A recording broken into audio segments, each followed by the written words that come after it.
दोस्तों, मैं आपको आज एक किस्सा सुनाने के लिए जा रहा हूँ। यह किस्सा उस टाइम का है जब मायावती जी ने दो दो मुख्यमंत्री बना दिए थे। सुनिए पूरा किस्सा क्या है। भारत का संविधान भी यह कहता है कि किसी भी राज्य में एक समय पर सिर्फ एक ही मुख्यमंत्री रह सकता है। लेकिन उत्तर प्रदेश में एक बार ऐसा भी हो चुका है जब एक साथ दो दो मुख्यमंत्री थे।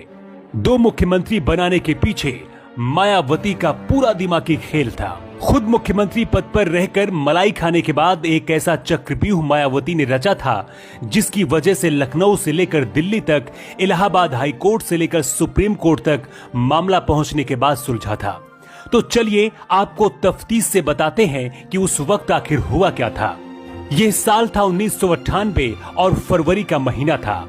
देश में 12वीं लोकसभा के लिए चुनाव चल रहे थे और सभी पार्टियां चुनाव प्रचार में लगी थी। रोमेश भंडारी उत्तर प्रदेश के राज्यपाल थे और लखनऊ का विशाल राजभवन उनका आशियाना होता था। 21 फरवरी 1998 की तारीख थी जब उत्तर प्रदेश की मुख्यमंत्री कल्याण सिंह चुनाव प्रचार के सिलसिले में गोरखपुर गए थे। उसी दरमियान मायावती लगभग 2 बजे अपनी पार्टी बसपा, अजीत सिंह की किसान कामगार पार्टी और जनता दल के विधायकों के अलावा सरकार का समर्थन कर रहे लोकतांत्रिक कांग्रेस के विधायकों के साथ राजभवन राज्यपाल रोमेश भंडारी के पास पहुंच गई। मायावती ने राज्यपाल रोमेश भंडारी से कहा कि ये सभी विधायक कल्याण सिंह सरकार के ट्रांसपोर्ट मिनिस्टर जगदम्बिका पाल का समर्थन कर रहे हैं, इसलिए आप कल्याण सिंह सरकार को बर्खास्त कर जगदम्बिका पाल को मुख्यमंत्री पद की शपथ दिलाइए।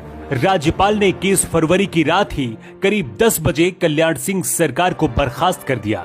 जगदम्बिका पाल को आनन फानन में यूपी के मुख्यमंत्री पद की शपथ दिला दी गई। इस पूरे ऑपरेशन के दरमियान राजभवन से लेकर शपथ लेने वाले लोग इतनी हड़बड़ी में थे कि शपथ ग्रहण के बाद रस्म के तौर पर होने वाला राष्ट्रगान भी किसी ने नहीं पढ़ा।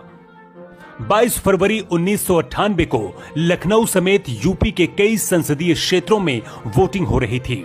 इधर अटल बिहारी वाजपेयी और लाल कृष्ण आडवाणी राज्यपाल रोमेश भंडारी के खिलाफ आमरण अनशन पर बैठ गए।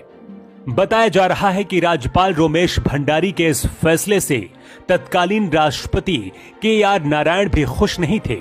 प्रधानमंत्री इंद्र कुमार गुजराल को पत्र लिखकर लखनऊ के घटनाक्रम और उसमें रोमेश भंडारी की भूमिका पर राष्ट्रपति ने नाराजगी जताई थी। लेकिन असली ड्रामा तो लखनऊ के सचिवालय में हो रहा था। सुबह सुबह मुख्यमंत्री के चेंबर पर जगदम्बिका पाल जाकर पहुंच गए। वहीं दूसरी तरफ बर्खास्त मुख्यमंत्री कल्याण सिंह भी पहुंच गए। लेकिन कल्याण सिंह के पास सचिवालय पहुंचने का कोई फायदा नहीं था, क्योंकि उस वक्त संवैधानिक रूप से जगदम्बिका पाल ही मुख्यमंत्री थे। 22 फरवरी को ही कल्याण सिंह सरकार में मंत्री रहे नरेंद्र सिंह गौड़ ने राज्यपाल के फैसले के खिलाफ इलाहाबाद हाई कोर्ट में याचिका दाखिल कर कल्याण सिंह सरकार को बहाल करने की मांग की।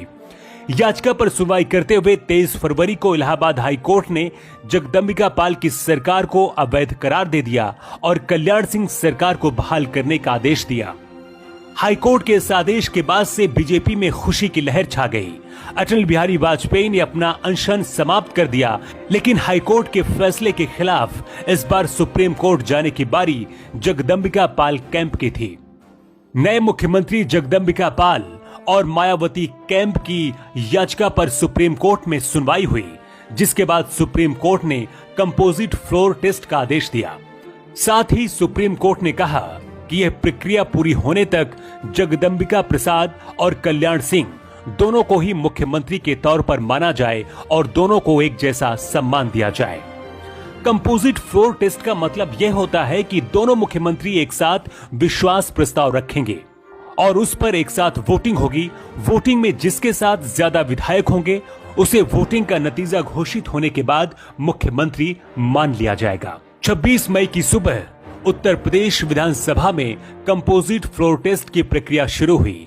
शाम के वक्त 425 सदस्यों की विधानसभा में मुख्यमंत्री पद पर जगदम्बिका पाल की दावेदारी खत्म हो चुकी थी। 225 विधायकों ने कल्याण सिंह के पक्ष में, जबकि 196 विधायकों ने जगदम्बिका पाल के पक्ष में वोट किया था।